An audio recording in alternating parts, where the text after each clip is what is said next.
Bismillahirrahmanirrahim. Assalamualaikum warahmatullahi wabarakatuh. Innal hamdalillah nahmaduhu wa nasta'inuhu wa nastaghfiruh wa na'udzu billahi min shururi anfusina wa sayyiati a'malina may yahdihillahu fala mudilla lahu wa may yudlil fala hadiya lahu. Asyhadu an la ilaha illallah wahdahu la syarika lahu wa asyhadu anna Muhammadan abduhu wa rasuluh. Allahumma shalli ala Muhammad wa ala ali Muhammad. Ya ayyuhalladzina amanu taqullaha haqqa tuqatih wa la tamutunna illa wa antum muslimun. Ikhwani wa akhwati rahimani wa rahimakumullah. Alhamdulillah kita berjumpa kembali pada kajian sirah Nabi sallallahu alaihi wasallam. Pada pertemuan ini adalah pertemuan yang ke-6, kita akan membahas atau kita masuk pada bab berikutnya. Mengapa Nabi Muhammad SAW diutus di Jazirah Arab? Mengapa Nabi Muhammad SAW diutus di Jazirah Arab? Ikhwani wa akhwati rahimani wa rahimakumullah.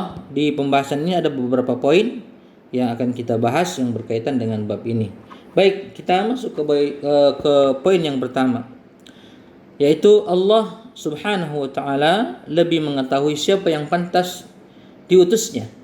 Siapa yang pantas diutusnya? Bisa jadi ada orang yang bertanya, dan pertanyaan itu wajar. Mengapa Allah Subhanahu wa taala memilih utusannya yang terakhir dari negeri Hijaz, atau tepatnya Mekah? Mengapa dari masyarakat Arab? Bahkan pertanyaan yang lebih spesifik lagi, bahkan mengapa yang diutus itu ternyata Muhammad sallallahu alaihi wasallam?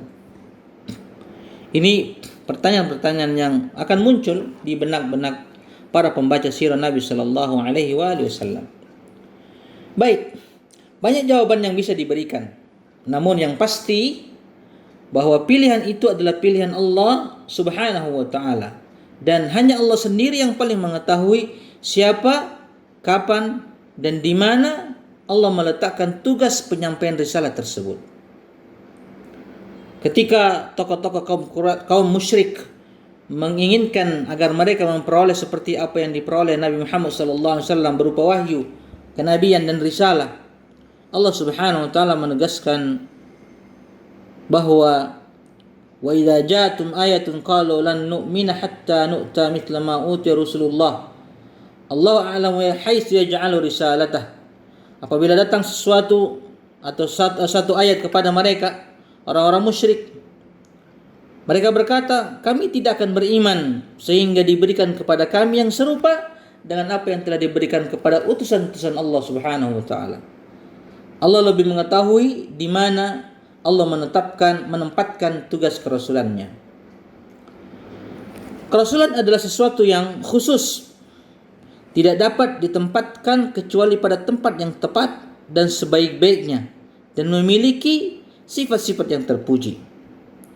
Siapa yang memiliki sifat-sifat khusus tersebut, dialah yang pantas menjadi Rasul Allah Subhanahu wa taala. Dan yang mengetahui sifat-sifat tersebut adalah Allah Subhanahu wa taala. Allah Subhanahu wa taala.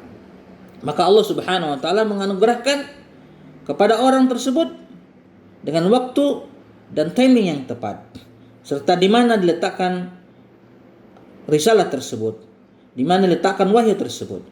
Ini poin yang pertama. Kemudian poin yang kedua, mengapa dari bangsa Arab? Mengapa dari bangsa Arab?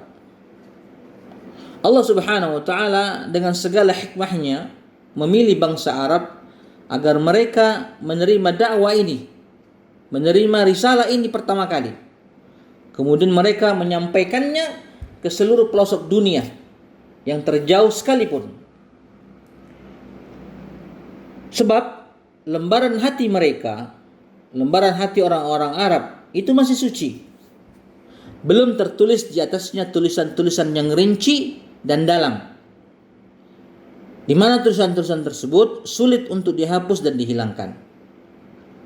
Bangsa Arab itu tidak seperti bangsa Romawi, tidak sama dengan bangsa Persia, tidak sama dengan bangsa Yunani dan bangsa India.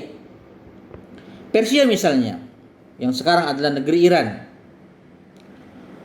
menjadi tanah yang subur bagi lahir dan berkembangnya aneka macam gagasan keagamaan dan filsafat yang sebagian diantaranya saling bertentangan. Di sana muncul aliran Zoroaster, keyakinan yang dipeluk penguasa Persia saat itu. Salah satu ajarannya adalah membolehkan pernikahan seseorang dengan ibunya, atau seorang ayah dengan putrinya, atau seorang laki-laki dengan saudara perempuannya. Subhanallah. Misalnya saja, Yezdegerd yang kedua, Kisra yang kedua yang berkuasa pada pertengahan abad kelima itu menikahi putrinya sendiri. Nauzubillahi min dzalik. Juga ada berbagai konsep dan ajaran Zoroaster lainnya yang menyimpang dari tatanan normal.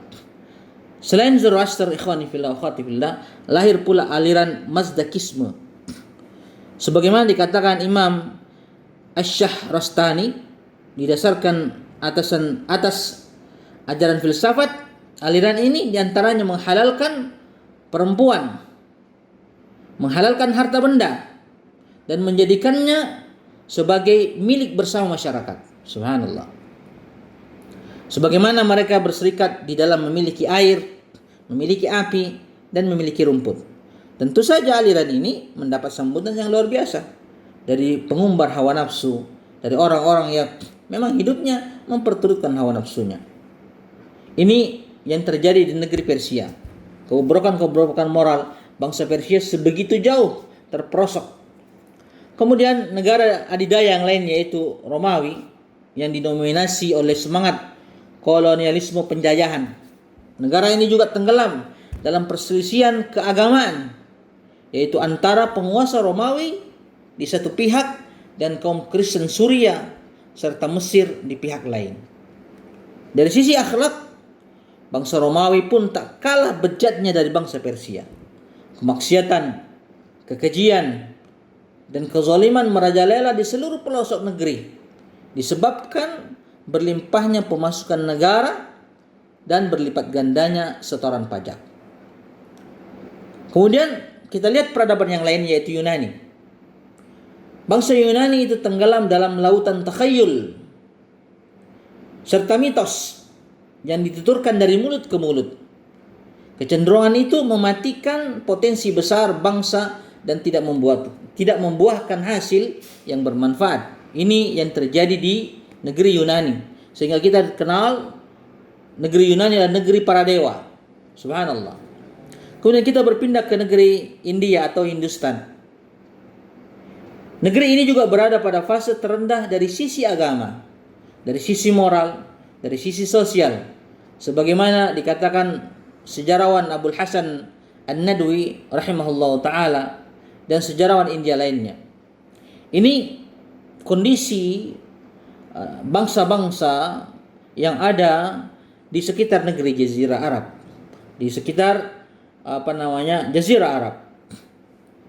Baik, Jazirah Arab di masa itu jauh dari hiruk pikuk, jauh dari pertentangan politik, jauh daripada kekacauan peradaban. Mereka tidak memiliki kemewahan dan peradaban ala Persia yang memungkinkan mereka melakukan kebejatan dan menyebarkan ajaran permisifisme, ya ini mengizinkan segala sesuatu, membolehkan segala sesuatu. Mereka juga tidak memiliki kekuatan militer. Bangsa Arab tidak punya militer seperti yang dimiliki Romawi yang mendorong mereka untuk menindas dan memperbudak bangsa-bangsa lain. Mereka juga tidak pernah memikirkan ajaran filsafat yang jelimet, yang rumit ala bangsa Yunani, dan menyebabkan mereka menjadi korban mitos dan takhayul. Bangsa Arab adalah bangsa yang memiliki lembaran-lembaran hati mereka yang suci. Pada lembaran-lembaran hati mereka ada catatan sederhana yang telah digoreskan oleh tangan kebodohan dan al-badawa. Al-badawa maknahu keluguan orang-orang Badui. Makna daripada al-badawa adalah keluguan orang-orang Badui. Coretan-coretan tersebut, goresan-goresan tersebut sangat mudah untuk dihapus dan dicuci. serta digambari tempatnya dengan lukisan baru. Dalam istilah ilmu pengetahuan modern, kebodohan mereka adalah kebodohan yang sederhana, bukan kebodohan yang berganda.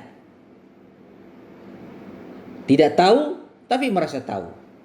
Sementara bangsa-bangsa yang lain berada pada masa itu tertimpa kebodohan yang ganda, yang sulit diobati dan dihilangkan. Keadaan mereka bagaikan bahan baku yang belum diolah. Jadi orang-orang Arab itu seperti bahan baku yang belum diolah. Bahan yang potensi yang belum diolah. Masih didominasi oleh fitrah manusia yang lurus, serta motivasi yang kuat untuk mewujudkan berbagai kecenderungan manusia yang terpuji. Hanya saja mereka terhalangi dari pengetahuan yang dapat menyingkapkan jalan mengembangkan semua potensi tersebut. Pasalnya, mereka hidup di tengah kebodohan, kesederhanaan, dan kenaifan. Akibat kebodohan tersebut, banyak di antara mereka yang tersesat dari kecenderungan fitrah yang positif dan yang lurus, sehingga mereka tega membunuh anak-anak mereka demi kehormatan dan kesucian diri, dan rela menyia-nyiakan harta demi kedermawanannya, serta saling bertempur satu sama lain demi mempertahankan harga diri. Allah Subhanahu wa taala berfirman dalam Al-Qur'an, "Wa in kuntum min qablihi laminadh dhalin." Dan sesungguhnya kalian, wahai orang-orang Arab sebelum ini, benar-benar termasuk orang-orang yang tersesat. Sebutan tersesat atau sesat dalam ayat ini dibandingkan dengan kondisi umat-umat lain pada zaman itu, kondisi bangsa Persia, kondisi bangsa Romawi, kondisi bangsa Yunani, kondisi bangsa India, lebih mengisyaratkan pemakluman bagi mereka daripada ejekan atau hinaan. Jadi kalimat ad-dhal, kesesatan itu lebih mengisyaratkan kepada pemakluman daripada ejekan atau hinaan.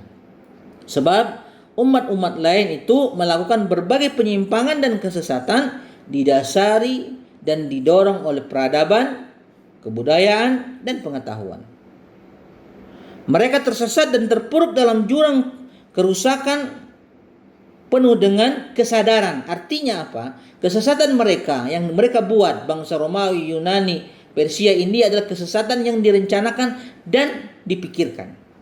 Berbeda dengan kesesatan yang terjadi di bangsa Arab yang mereka terhalangi daripada ilmu, sehingga mereka tidak bisa memaksimalkan potensi yang ada dalam diri mereka. Ikhwani wa akhwati rahimani wa rahimakumullah. Baik, ini 2 poin yang kita bahas dalam pembahasan ini. Insyaallah kita akan sambung pada pembahasan selanjutnya dengan membahas poin-poin berikutnya. Saya kira cukup, kita tutup dengan kafaratul majlis. Subhanakallah bihamdika, asyhadu an la ilaha illa anta, astaghfiruka wa atubu ilaik. Assalamualaikum warahmatullahi wabarakatuh.